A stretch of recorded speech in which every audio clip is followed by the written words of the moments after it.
The second night of the Republican National Convention shared the first night's surprising power and authority. The RNC has systematically presented effective arguments in favor of the administration and its efforts, arguments that have largely been drowned out by Trump himself throughout his term in office.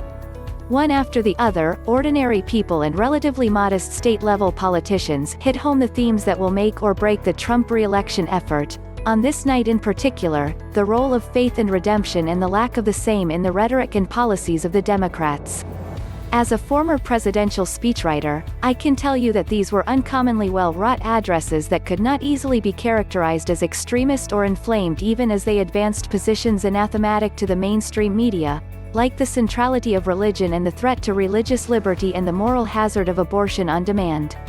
You could see, as you could on the first night, the path the Trump campaign is trying to chart to win on November 3rd, to win back suburbanites who fled the GOP in 2018 by making Trump seem more enlightened on questions of race and crime than the media portray him, and to define Biden as the tired steward of a party whose embrace of revolutionary rhetoric makes him too great a risk to serve as president.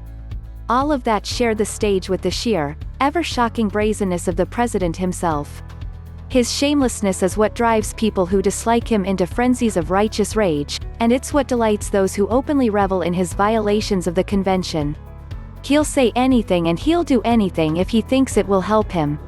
So last night, he handed out a pardon on live television to a convicted bank robber who has turned to religion.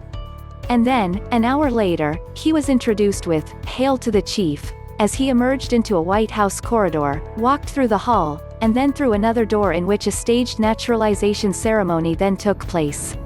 These acts, along with Secretary of State Mike Pompeo's speech from Jerusalem, shatter long-standing political traditions about separating any president's re-election efforts from his work as president. Those traditions exist to preserve the dignity of the executive branch and maintain the notion that the president serves all the people, not just those of his own party. Traditions are good things, that's the central contention of conservatism. And Trump is no conservative.